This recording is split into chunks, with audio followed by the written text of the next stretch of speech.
Good morning. ఇవాళ 1 August 2024 మనం Telugu editorial articles discuss చేయడానికి వెళ్తున్నాము. ఇవాళ కోట్, భయపడకు, నీవు ఎన్నిసార్లు పరాజయం పొందావో ఆలోచించకు, దానిని లెక్క చేయకు, కాలం అనంతం, ముందుకు సాగిపో, నీ ఆత్మశక్తిని మరల మరల కూడగట్టుకో, వెలుగు వచ్చే తీరుతుంది. ఎవరైతే జీవితంలో బాధపడుతూ ఉన్నారో, జీవితంలో మంచి రోజులు రాలేదని బాధ, సుఖం ఇవి రెండు దైనందిక జీవితంలో రెండు భాగస్వామ్యం. ఇవాళ బాధపడితే రేపు సుఖం తక్కకుండా వస్తుంది. కానీ మన తక్షణ కర్తవ్యం ఏంటంటే మనం ఎప్పుడు నిరంతరం కృషి చేస్తూ ఉండాలి, అదే దిశగా సాగుతూ ఉండాలి. ఇది స్వామి వివేకానంద గారు చెప్పారు. మొట్టమొదటి ఆర్టికల్ ఇక్కడ ప్రభుత్వాల్ని నమ్మేది ఎలా. ఈ article interview university of Chicago, అక్కడ ప్రొఫెసర్ ఒక ఇంటర్వ్యూ ఇచ్చారు ఈనాడుకి. ఆ ఈనాడులో ఆయన ప్రభుత్వాలు ఎలా ఉండాలి, ప్రభుత్వాలు ఏ విధంగా ఫంక్షనింగ్ చేయాలి. ఇప్పుడు క్యాగ్ అంటే కంట్రోలర్ అండ్ ఆడిటర్ జనరల్, వీళ్ళు ఏం చేస్తారు, వీళ్ళనేది సెంట్రల్ గవర్నమెంట్ లో ఆడిటింగ్ చేస్తారు. ఆడిటింగ్ అంటే ఏంటి, ప్రభుత్వంలో ఇప్పుడు సపోజ్ గవర్నమెంట్ చాలా ఎక్స్పెండిచర్ చేస్తుంది. ఎక్స్పెండిచర్ చేసినప్పుడు వాళ్ళు కరెక్ట్ గా చేస్తున్నారా లేదా అనేది వెరిఫై చేస్తుంది. వెరిఫై చేసి పార్లమెంట్ కి రిపోర్ట్ సబ్మిట్ చేస్తుంది. పార్లమెంట్ దాన్ని బట్టి యాక్షన్ తీసుకోవడము, తర్వాత దాని మీద చాలా డిస్కషన్ చేస్తుంది. ప్రభుత్వ సొమ్మును ఎక్కడెక్కడ ఉపయోగించుకున్నారనేది తెలుస్తుంది. ప్రజలకి అవేర్నెస్ అనేది వస్తుంది. దాని ద్వారా ప్రజలకు ప్రజాప్రతినిధులు అంటే ఎవరైతే ఎన్నికై వచ్చారో వాళ్ళు చట్టబద్ధంగా ఉంటారనేది ఇది. బట్ మనం ఒక రకంగా చూసుకుంటే పొలిటికల్ పార్టీస్ అధికారంలో రావడానికి అనేక రకమైన హామీలు ఇస్తాయి. కొంతమందికి మభ్యపెడతాయి. సో వాటి ద్వారా అవి అధికారంలో వచ్చిన దాకా హామీలన్నీ మర్చిపోయి ఏం చేస్తాయి, హామీలు మర్చిపోయి గాలికి వదిలేస్తాయి. ప్రజా పరిపాలన గాలికి వదిలేస్తుంది. ఇటువంటి ప్రభుత్వాన్ని మనం ముందే ఎంత పసిగట్టినా కూడా ప్రభుత్వం అలా వచ్చిన తర్వాత మన చేతిలో ఏముండదు. అందువలన ఎలా నమ్మాలి అనేది ఆర్టికల్ సారాంశం. మొట్టమొదటిగా ఈయనకు ఒక క్వశ్చన్ అడుగుతారు. ప్రజాస్వామ్యంలో అధికార పార్టీలు అధికారంలో రావడానికి అనేకమైన హామీలు ప్రకటిస్తాయి. హామీలు ప్రజలకు ఎంతవరకు మేలు చేస్తాయో అది ప్రజలే నిర్ణయించుకోవాలి. 2021లో రైతులు ఆల్ ఇండియా వైడ్ రైతులు ఒక సంఘర్షణ చేపట్టారు. తర్వాత రైతుల కోసం కొన్ని లాస్ తీసుకొచ్చారు. ప్రజలు ఎప్పుడు సంఘర్షణ చేస్తూనే ఉండాలనేది చెప్తారు. తర్వాత ప్రభుత్వం అనేది ఎక్స్పెండిచర్ చేస్తుంది. ఇప్పుడు క్యాపిటల్ ఎక్స్పెండిచర్ అంటే ఏంటి, రెవెన్యూ ఎక్స్పెండిచర్ ఉంటుంది, క్యాపిటల్ ఎక్స్పెండిచర్ ఉంటుంది. రెవెన్యూలో ఎక్స్పెండిచర్ అంటే సాలరీస్ ఇస్తారు, పెన్షన్స్ ఇస్తారు, తర్వాత అనేక సంక్షేమ పథకాలు, వెల్ఫేర్ స్కీమ్స్, సంక్షేమ పథకాలు అంటారు. ఈ వెల్ఫేర్ స్కీమ్స్ కి ప్రజలకి చాలా డబ్బులు అందిస్తారు. దీనివల్ల మనకి ఏమొస్తుంది, ఏం రాదు. జనాలకి పైసలు పోతాయి, డబ్బులు పోతాయి. కానీ ప్రభుత్వంలో ఏమైనా ఉపయోగం ఉందా అంటే ఎస్, ప్రజా ప్రయోజనాల కోసం మనం ఉపయోగిస్తున్నాము. కానీ వీటి వల్ల మనం సంపదను అయితే సృష్టించలేము. క్యాపిటల్ ఎక్స్పెండిచర్ ఏంటి, సపోజ్ గవర్నమెంట్ ఒక 20,000 కోట్లు పెట్టి ఒక ఇండస్ట్రీని స్టాప్ చేసింది. ఒక ఇండస్ట్రీ, ఒక పెట్రోలియం ఇండస్ట్రీ. పెట్రోలియం ద్వారా ఏమొస్తుంది, దీంట్లో ఒక 10,000 మందికి ఉద్యోగాలు కల్పిస్తారు. దాని ద్వారా పెట్రోలియం మీద ఆధారపడి ఇంకో 20,000 మంది ఉద్యోగాలు వస్తాయి. ఉద్యోగాలు రావడం ద్వారా వీళ్ళు ఏం చేస్తారు, మనీ తీసుకెళ్లి మార్కెట్ లో స్పెండ్ చేస్తారు.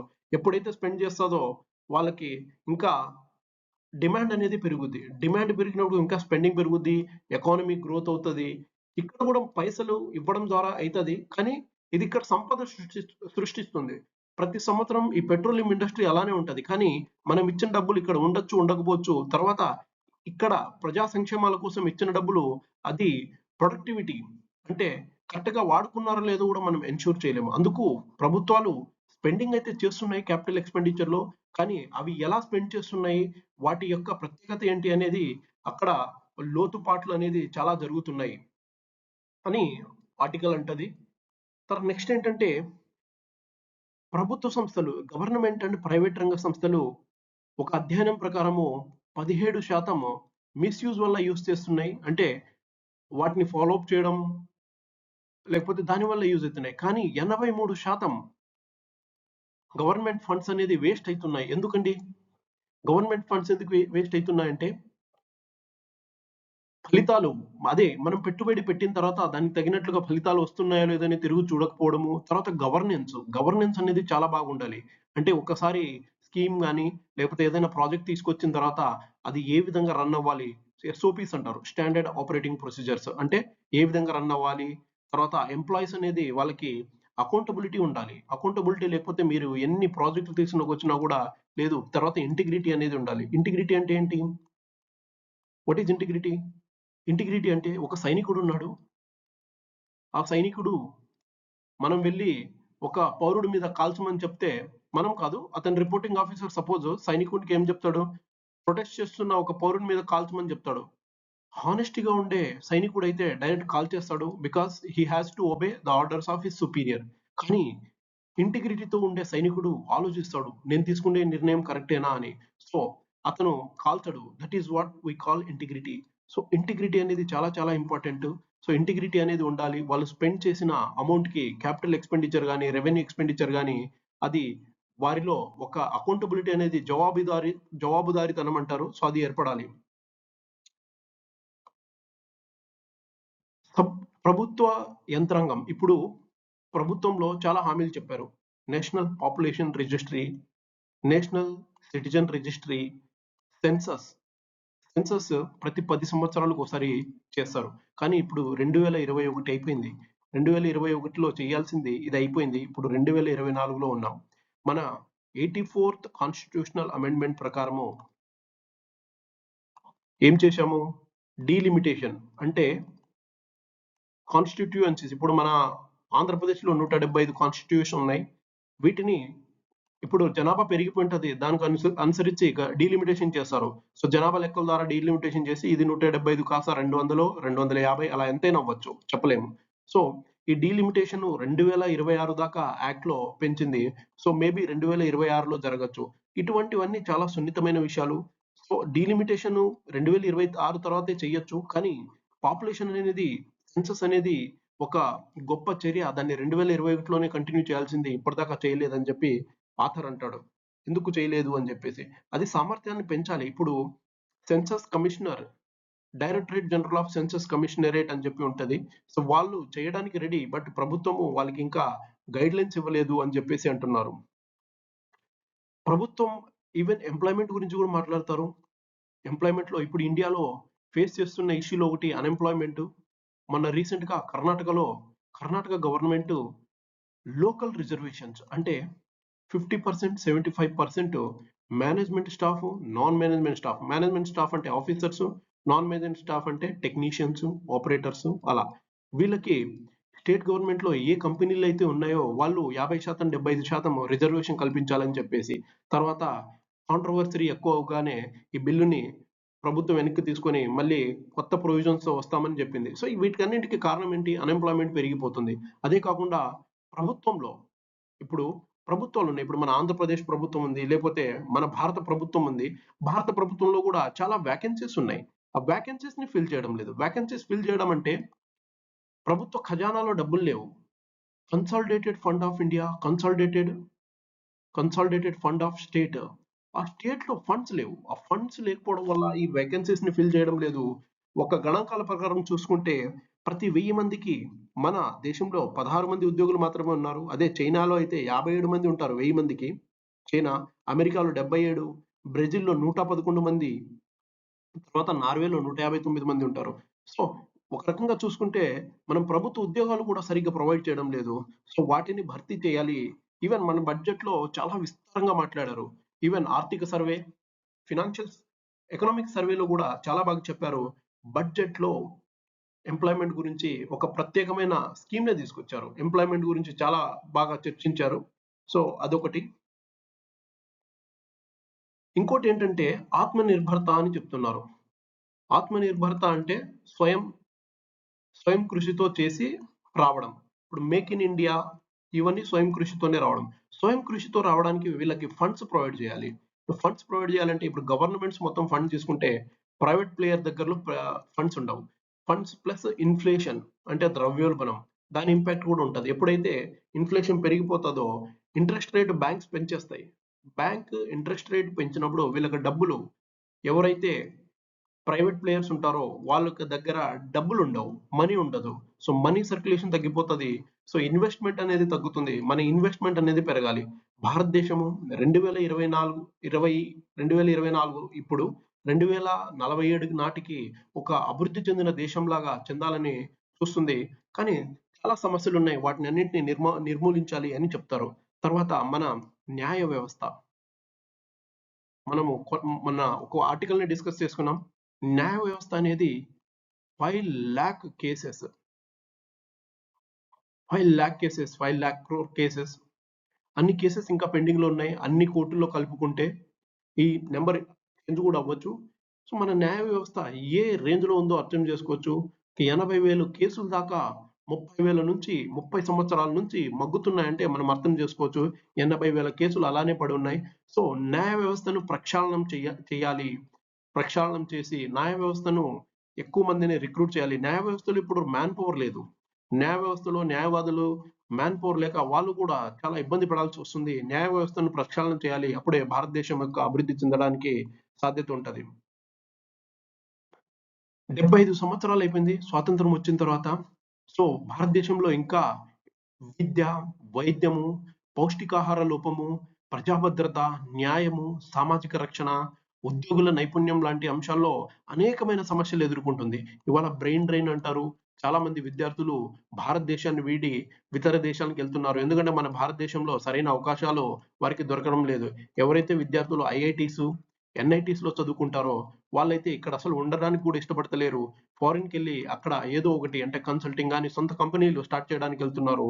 So, government is working towards business. Business కోసం గవర్నమెంట్ ఎంటర్‌ప్రెన్యూరిజం కోసం గవర్నమెంట్ చేస్తుంది.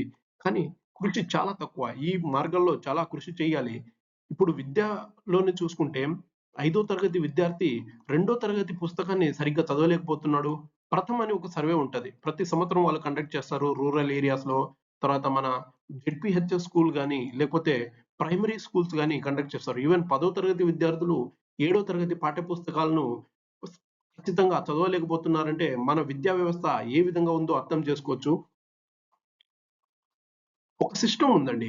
ఇంటర్నేషనల్‌గా పీసా అంటారు. Programme for international student assessment అని. ఏంటి? PISA. Programme for international student assessment. దాంట్లో భారతదేశం 2009లో పాల్గొనింది. ప్రపంచ దేశాల్లో ఉండే విద్యార్థులంతా పాల్గొంటారు. అప్పుడు పాల్గొన్నప్పుడు మన భారతదేశము వెనక్కొచ్చేసింది. ఎందుకంటే మనం చాలా అవమానానికి గురయ్యాము. మన విద్యార్థులు అక్కడ కరెక్ట్‌గా పెర్ఫార్మ్ చేయలేకపోయారు. కానీ వేరే ఇతర దేశాల విద్యార్థులు పెర్ఫార్మ్ చేశారు. ఎందుకంటే మన విద్య యొక్క నాణ్యత, నాణ్యత అనేది తగ్గిపోయింది. విద్య నాణ్యత తగ్గిపోయింది. తర్వాత ఇవాళ ఏ మూలకెళ్ళినా కూడా కోచింగ్ సెంటర్స్ వస్తున్నాయి. కోచింగ్ సెంటర్స్ ఎయిమ్ ఏంటంటే విద్యను బోధించడం కాదు. విద్యార్థుల నుంచి ఏ విధంగా మనీ దండుకోవాలి అని చెప్పేసి అదే వాళ్ళ యొక్క ఎయిమ్. ర్యాంకులు అవన్నీ చూపి, టీపీఆర్ రేటింగ్ చూపి ప్రజలకి ప్రలోభం పెట్టి విద్య యొక్క నాణ్యతని మొత్తం మార్చేశారు. విద్యా వ్యవస్థను కూడా ప్రక్షాళనం చేయాల్సిన అవసరం ఎంతైనా ఉంది. భారతదేశము భావి భారతదేశంగా ఎదగాలంటే భావి భారత పౌరులకు ఒక రకమైన అవకాశాలు కల్పించాలి. ఇవాళ యంగ్ పాపులేషన్ అంటే యువకులు ఎక్కువ ఉండే దేశం ఏంటంటే మన దేశమే. Most young population in the country. కానీ మన భారతదేశంలో వారికి కావాల్సిన ఉద్యోగ సదుపాయాలు అందడం లేదు. సో, వారికి ఇవన్నీ పరిష్కరించాలి. అంతేగాకుండా మన భౌగోళిక ప్రాంతాల్లో మనము ఇండియా, పాకిస్తాన్ వంటి చాలా సెక్యూరిటీ సమస్యలను ఎదుర్కొంటున్నాం. వీటినన్నింటిని పరిష్కరించాలి.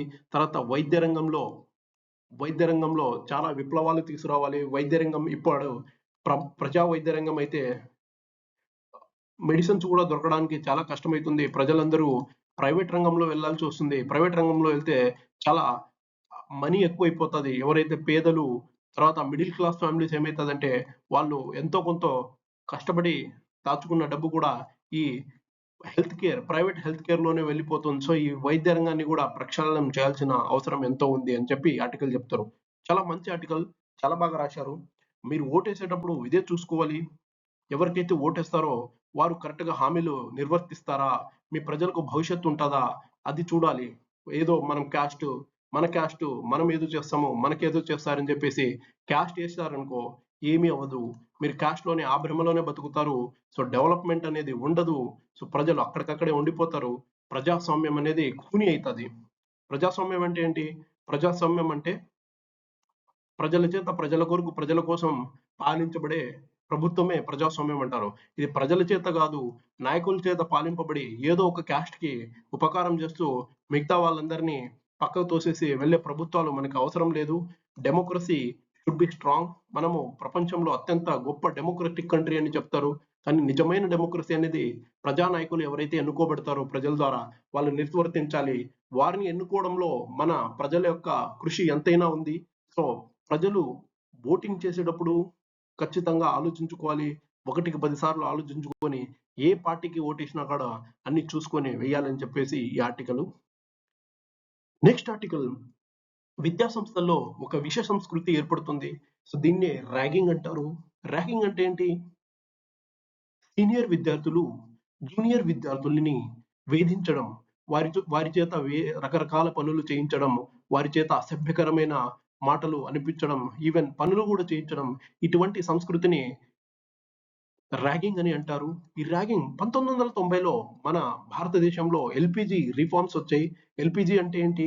Liberalisation, privatisation, globalisation. అప్పుడు మన దేశంలో బీఓపీ క్రైసిస్ వచ్చిందండి. అంటే 1990కి ముందు ఏం జరిగిందంటే బ్యాలెన్స్ ఆఫ్ పేమెంట్ క్రైసిస్ వచ్చింది. బ్యాలెన్స్ ఆఫ్ పేమెంట్ క్రైసిస్ అంటే ఏంటి? మన దగ్గర బయట క్రూడ్ ఆయిల్ కొనడానికి మన దగ్గర ఫారిన్ రిజర్వ్స్ లేవు. అంటే మన కంట్రీ దివాలా తీసేసింది.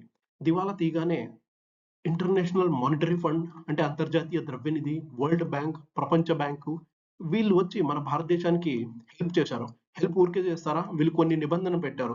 మీరేం చేయాలంటే మీ మార్కెట్ అంతా అంటే ప్రపంచంలో ఉండే కంపెనీలకు అన్ని అలౌ చేయాలి. అదే ప్రైవేటైజేషన్, లిబరలైజ్ చేయాలి. ఎందుకంటే ఇప్పుడు మీరు మీ దేశంలో ఉండే ఎంటర్‌ప్రెన్యూర్స్‌కే కాకుండా బయట వాళ్ళకి కూడా అలౌ చేయాలి. తర్వాత గ్లోబలైజేషన్. ఇండియా ఒకటే కాదు, ప్రపంచం మొత్తం ఇప్పుడు ఒక ఇంటర్ కనెక్టెడ్ థింగ్. సో, మీరు గ్లోబలైజేషన్ చేయాలని చెప్పేసి రిఫార్మ్స్ తెచ్చారండి. దాన్నే లిబరలైజేషన్, ప్రైవేటైజేషన్, గ్లోబలైజేషన్ అని ఎల్‌పీజీ రిఫార్మ్స్ అంటారు. ఆ రిఫార్మ్స్ వల్ల చాలా కాలేజెస్ వచ్చాయి. విద్యా సంస్థలు వచ్చాయి. అంటే ఇంజినీరింగ్ కాలేజెస్, మెయిన్‌లీ మనం ఇక్కడ ఇంజినీరింగ్ కాలేజెస్, తర్వాత మెడికల్ కాలేజ్ గురించి మాట్లాడదాం. సో, ఈ ఇక్కడ చాలా ర్యాగింగ్ అనేది చాలా జరుగుతది. ఈ ర్యాగింగ్ వల్ల ఏమైతదంటే, జూనియర్ విద్యార్థుల మీద మానసిక ప్రభావం పడతది. సో, వాళ్ళు సరిగ్గా చదువుకోలేరు. చదవడానికి గూడా అవ్వదు. తర్వాత వారికి ఒక సమయంలో ఎలా అనిపిస్తదంటే, కొంతమంది ఆత్మహత్య చేసుకోవడానికి కూడా వెనకాడరు.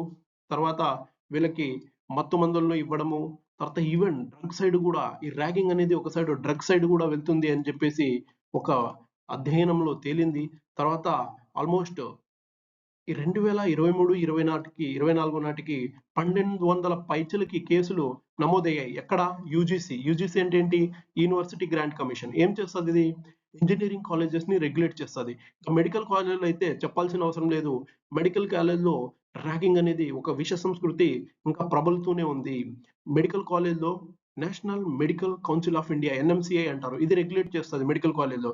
వీళ్ళకి చాలా కంప్లెయింట్స్ అందాయి. ఇవే కాకుండా పోలీస్ స్టేషన్‌లో అంటే లోకల్ పోలీస్ స్టేషన్‌లో నమోదైన కేసులు చూసుకుంటే ఇంకా చాలా తీవ్రత ఎక్కువుంది. సో, వీటి వల్ల ఏమైతది? విద్యా సంస్థల యొక్క ప్ర పరిణామాలు, తర్వాత ప్రణామాలు తగ్గిపోతాయి. తర్వాత విద్యార్థులు ఆ విద్యా సంస్థల్లో చదవడానికి వెనకాడరు. ఎవరైతే విద్యార్థులు మొహమాటంగా ఉంటారో వాళ్ళకి చాలా ఎదురు దెబ్బలు తగులుతాయి. తర్వాత విద్యా వ్యవస్థకే ఒక అవమానంగా ఏర్పడుతది. సో, వాటిని రిమూవ్ చేయడానికి ఏం చేయాలి? అవగాహన కల్పించాలి. అవేర్‌నెస్ సెషన్ కల్పించాలి. అవేర్‌నెస్ సెషన్స్ కల్పించాలి. తర్వాత పోలీసు కాలేజుల్లో వచ్చి అవేర్‌నెస్ సెషన్స్ ఇవ్వాలి. ఎవరైతే తీసుకుంటారో వారి మీద స్ట్రిక్ట్ యాక్షన్ తీసుకోవాలి. కాలేజ్‌లో అయితే డీన్స్ ఉంటారు. డీన్స్ ఈ డీన్స్ ఏం చేయాలి? ఈ విద్యార్థులతో ఎప్పటికప్పుడు ఇంటరాక్ట్ అవుతూ ఉండాలి. వారి యొక్క మానసిక సమస్యలను తెలుసుకోవాలి. తర్వాత ఏ విద్యార్థులైతే ఇటువంటి సంఘటనలు పాల్పడుతున్నారో వారి మీద కంప్లెయింట్ ఇచ్చి, వారి మీద స్ట్రిక్ట్ యాక్షన్ తీసుకోవాలి. ఈవెన్ వాళ్ళని కాలేజ్‌లోంచి వెళ్లదీసినా గూడా అవసరం లేదు. తర్వాత యాంటీ ర్యాగింగ్ కమిటీలను నిర్వహించాలి. తర్వాత మాక్ డ్రిల్స్ కండక్ట్ చేయాలి. మాక్ డ్రిల్ కండక్ట్ చేసి ఎవరైతే చేస్తున్నారో వారిని ఇది చేయాలి. తర్వాత హెల్ప్ లైన్ నంబర్ పెట్టాలి. హెల్ప్ లైన్ నంబర్ పెట్టడం ద్వారా ఎవరైతే విద్యార్థులు కంప్లెయింట్ చేస్తారో వాళ్ళ యొక్క అనానిమిటీని మెయింటైన్ చేయాలి. సో, ఇవన్నీ చేయడం ద్వారా జరుగుతది. గతేడాది వరంగల్‌లో కాకతీయ మెడికల్ కాలేజ్‌లో సీనియర్ వేధింపులు తాళలేక ఒక విద్యార్థిని మృతి చెందింది. అది 2 రాష్ట్రాల్లో పెను సంచలనం సృష్టించింది. ఈవెన్ మన ఆంధ్రప్రదేశ్‌లో, గుంటూరులో ఒక విద్యార్థి మరణించారు. సో, ఇటువంటి సంఘటనలు చాలా జరుగుతూనే ఉంటాయి. చాలా విద్యార్థులు పేదరికం నుంచి వస్తారు. చాలా విద్యార్థులు అనేక ప్రాంతాల నుంచి వస్తారు. భాషాభిప్రాయాలు, భిన్నాభిప్రాయాలు అనేకమైనవి ఉంటాయి. ఇవన్నీ దాటుకుంటూ వారు చదువుకోవడానికి ఒక గొప్ప ఆలోచనతో వస్తారు. కానీ ఈ ర్యాగింగ్ అనే పెనుభూతం వల్ల వారికి ఆ విద్య కూడా సరిగా అందదు. అది వారిని కాటేస్తది అని చెప్పేసి ఆర్టికల్ చెప్తున్నారు. సో, వీటిని నిర్మూలించాలి. ప్రభుత్వాలు, విద్యా సంస్థలు, విద్యార్థులు మరియు పోలీస్ యంత్రాంగము కట్ పట్టు వదలని కట్టప్పలాగా కృషి చేయాలని చెప్పేసి ఈ ఆర్టికల్. నెక్స్ట్ ఆర్టికల్ ఇక్కడ ప్రకృతితో చెలగాటం ప్రాణాంతకం. ఈ ఆర్టికల్ డిస్కస్ చేసే ముందు మీకు 2 రోజుల నుంచి న్యూస్‌లో వింటూనే ఉంటారు. కేరళలో నార్తర్న్ పార్ట్‌లో వయనాడ్ అనే రీజియన్ ఉంటది. అక్కడ ఏం జరిగింది? మండే 2 గంటలకు ఒకసారి 2 AM, 4 AM ఫ్లడ్స్ వచ్చాయి. ఎడ ఎడతెరపని వర్షాలు కురుస్తున్నాయి 2, 3 రోజుల నుంచి కంటిన్యూస్‌గా. వర్షం కురిసేసరికి ఈ వెస్టర్న్ ఘాట్స్ అంటారు. ఇండియాకి ఈ పార్ట్‌లో ఉండేది కేరళ మొత్తం వెస్టర్న్ ఘాట్‌లో ఉంటది. అంటే కొండ ప్రాంతాల్లో ఉంటది. ఇక్కడ జనాలు ఏం చేశారు? ఇల్లు కట్టుకొని ఉన్నారు. సో 2 గంటలకు ఒక ఫ్లడ్ వచ్చింది. సో ఆల్‌మోస్ట్ 200 నుంచి 300 గ్రామాల్ని 300 గ్రామాలు కాదు 300 ఇళ్ళని మట్టి కొట్టుకొని వెళ్ళిపోయింది. సో దాంట్లో ఎంతమంది ప్రజలు మరణించారో ఇంకా తెలీదు. ఇప్పటికి ఇవాళకైతే 290 మంది 95 మంది పైచిలకు మరణించారు అని చెప్తున్నారు. తర్వాత 4 గంటలకి ఇంకో వేవ్ వచ్చింది. సో దాని ద్వారా ఇంకా 500 ఇల్లులో కేవలం 15 ఇళ్ళు మాత్రమే మిగిలాయి. మిగిలిన 455 ఇళ్ళు నామరూపం లేకుండా కూడా పోయాయి అని చెప్పేసి రిపోర్ట్స్ చెప్తున్నారు. ఇంకా పోయే కొద్దీ ఇంకా తెలుస్తది. సో ఇది ఒక పెను సంచలనమే. ఇటువంటి ఇష్యూస్ అనేది జరుగుతూనే ఉన్నాయి. 2018లో కేరళలో భయంకరమైన వరదలొచ్చాయి. ఆ వరదలొచ్చినప్పుడు కేవలం 485 పైచిలుగా ప్రజలు మరణించారు. తర్వాత 16.85 లక్షల దాకా ఆస్తి నష్టము, లక్షల కోట్ల దాకా ఆస్తి నష్టం జరిగింది. ప్రజలు నిరాశ్రితులయ్యారు. ప్రజలు ఈవెన్ ప్రాణాలు కోల్పోయిన వారిలో చాలా ఇష్యూస్ జరిగాయి. అప్పుడు కేరళ ప్రభుత్వం చాలా నేర్చుకోవాల్సి ఉండే. కానీ సేమ్ ఇష్యూ రిపీట్ అయ్యింది. సో ఇది మన ప్రభుత్వం యొక్క ఇది తర్వాతకి ఏం తెలియజేస్తది? మన ఎమర్జెన్సీ ప్రిపేర్డ్‌నెస్ కరెక్ట్‌గా లేదు. Emergency preparedness we are yet to improve. Emergency preparedness అనేది ఇంప్రూవ్ చేయాలి. అప్పుడే ఇంకా అయితది. తర్వాత వెస్టర్న్ ఘాట్‌లో ఇవి కొండపైన వీళ్ళు నివాసితం ఉంటారు. ఈ వెస్టర్న్ ఘాట్‌లో అనేకమైన కన్‌స్ట్రక్షన్ ప్రాజెక్ట్స్ జరుగుతాయి. ఈ కన్‌స్ట్రక్షన్ ప్రాజెక్ట్స్ చేయడం వల్ల అక్కడ ఇకాలజీ దెబ్బతింటది. దాదాపు 1600 కిలోమీటర్ స్క్వేర్ అంటే ఇంత ఏరియాలో ఉండే చెట్లు మొత్తం కొట్టేశారు. అక్కడ ఇండస్ట్రీస్ తీసుకురావడం మొదలెట్టారు. ఇళ్లను కూడా కట్టడం మొదలెట్టారు. మనం ఒకసారి డిస్కస్ చేసుకున్నాము. ల్యాండ్ స్లైడ్స్ ఎందుకొస్తాయని చెప్పేసి ఆర్టికల్‌లో. సో మట్టి అంతా వదులుగా ఉంటది. అంటే లూజ్‌గా ఉంటది. ఆ మట్టి మొత్తము నీరొచ్చినప్పుడు కొట్టుకొని పోతది. అప్పుడు ఇంత ఏరియాలో వీళ్ళు కన్‌స్ట్రక్షన్ తర్వాత ఇవన్నీ చేయడం వల్ల ఆల్రెడీ లూజ్‌గా ఉండే నేల మట్టి రాగానే దాంతో కొట్టుకొని పోతది. సో, ఈళ్ళు కన్‌స్ట్రక్షన్ చేయడం వల్ల ఉంటది. మాధవ్ గడ్గిల్ అని ఒక కమిటీ ఉంటది. IAS officer Madhav Gadgil. వాళ్ళ కమిటీ చాలా రికమెండేషన్స్ ఇచ్చింది. అది కూడా ఫాలో చేయలేదు. సో, దానివల్ల చాలా ఇష్యూస్ వచ్చాయి. ఒకసారి మ్యాప్ చూడండి ఇక్కడ. ఇది ఈ రీజియన్ అనేది వెస్టర్న్ ఘాటు. ఇది ఈస్టర్న్ ఘాటు. ఇక్కడ మన ఆంధ్రప్రదేశ్ కూడా వస్తది. తర్వాత ఇక్కడ చూసుకుంటే ఈ రెడ్ హై చూపిస్తుంది చూడండి.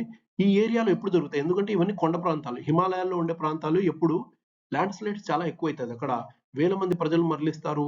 తర్వాత చాలా ఆస్తి నష్టం జరుగుతుంది. ప్రాణ నష్టం జరుగుతుంది. రవాణా వ్యవస్థ దెబ్బతింటది. Communication system దెబ్బతింటది. ఇంక చెప్పరానివన్నీ జరుగుతాయి. మొత్తం ఎకానమీ మొత్తం కొలాప్స్ అయితది. రీబిల్డ్ చేయడానికి it will take lot of time. మన ఆంధ్రాలో ఒకసారి హుద్‌హుద్ తుఫాన్ వచ్చినప్పుడు మొత్తం వైజాగ్ అంతా మట్టి కొట్టుకొని పోయిందప్పుడు. తర్వాత దాన్ని బిల్డ్ చేయడానికి వి టుక్ ఆల్‌మోస్ట్ 10-15 ఇయర్స్. ఇంకా వైజాగ్ డెవలప్ అయితూనే ఉంటుంది. కానీ గత ప్రభుత్వ చర్యల వల్ల ఈవెన్ కన్‌స్ట్రక్షన్ ఇష్టానురాజ్యంగా కన్‌స్ట్రక్షన్ చేయడం వల్ల మనకు కూడా ముప్పు పొంచి ఉంది. సో, అధికారులు అప్రమత్తంగా ఉండాలి. తర్వాత ఎవరైతే ఈ కొండ ప్రాంతాల్లో కన్‌స్ట్రక్షన్‌కు పర్మిషన్ ఇస్తున్నారో వాటినన్నింటిని నియంత్రించాలి. తర్వాత వేరియస్ కమిటీస్ ఫార్మ్ అయితాయి. సెంట్రల్ గవర్నమెంట్ ద్వారా. ఆ కమిటీస్ రికమెండేషన్‌ని ఇంప్రూవ్ చేయాలి. రికమెండ్ చేయాలి. రికమెండ్ చేసిన వాటిని ఇంప్లిమెంట్ చేయడం ద్వారా మనము ఈ చర్యల్ని తగ్గించవచ్చు అని చెప్తారు. ఇది కేవలం 13% మాత్రమే ఇదుంది. స్కోప్ ఉంది ఇక్కడ. కేరళలో అంటే ఈ వెస్టర్న్ ఘాట్లో ల్యాండ్ స్లైడ్ అవ్వడానికి. కానీ ఇప్పటిదాకా మరణించిన ప్రజలు 295 మంది. వాయనాడ్లో ఏంటంటే టీ ఎస్టేట్స్ ఉంటాయి. టీ ఎస్టేట్స్ లో ఉత్తరప్రదేశ్, బీహార్ వంటి ప్రాంతాల నుంచి 600 పైచీలుగా ప్రజలు అంటే అక్కడ నుంచి మైగ్రేషన్ వచ్చి అక్కడ పనిచేస్తున్నారు. వీళ్ళు ఇక్కడ ఉండే ప్రజలే 295 మరణించారంటే ఇంకా 600 మంది కనిపిస్తలేదు. ఇంకా ప్రభుత్వము అధికారిక లెక్కల నుంచి తెలుస్తది. ఇది చాలా దుశ్చర్య. ఇటువంటి సంఘటన జరగాల్సింది కాదు. ప్రభుత్వం ముందుగా ప్రిపేర్నెస్ జాగ్రత్తలు తీసుకోవాలి అని ఆర్టికల్ చెప్తుంది. సో ఇవాళ అంతేనండి. Thank you very much for the discussion.